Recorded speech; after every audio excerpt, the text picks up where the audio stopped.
It's been a busy summer of travel at the Sioux Falls Airport, and now the Airport Authority has approved a new $63 million investment for the future growth of the facility. What it took to finalize plans for a new parking ramp in the front of the Sioux Falls Airport and what it will mean for passengers. It's tonight's Your Money Matters.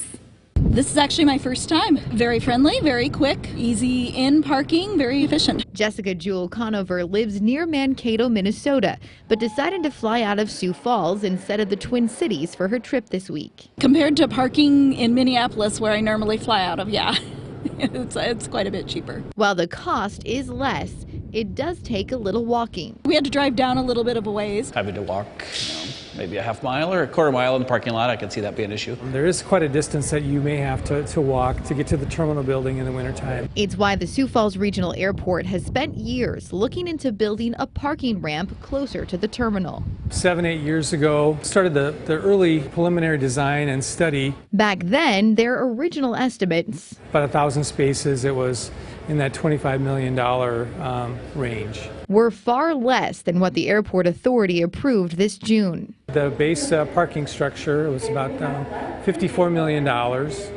And then the Skyway connection was another $8 million. The new parking ramp will be going up right here in the current short-term parking lot, but that means the airport will be losing a few hundred parking spaces during construction. We certainly don't want to get to a day when you come out to the airport, you're late for your flight, and there's actually no parking. Work on the 4-story parking ramp will begin next spring and will be complete by October of 2024. But this fall, the airport will be adding more spaces to the economy lot to be used during construction. I mean, it's almost every day the long-term lot was full. As we continue to grow, the city grows, the passenger traffic grows, the need for more parking, close-in parking just became very important.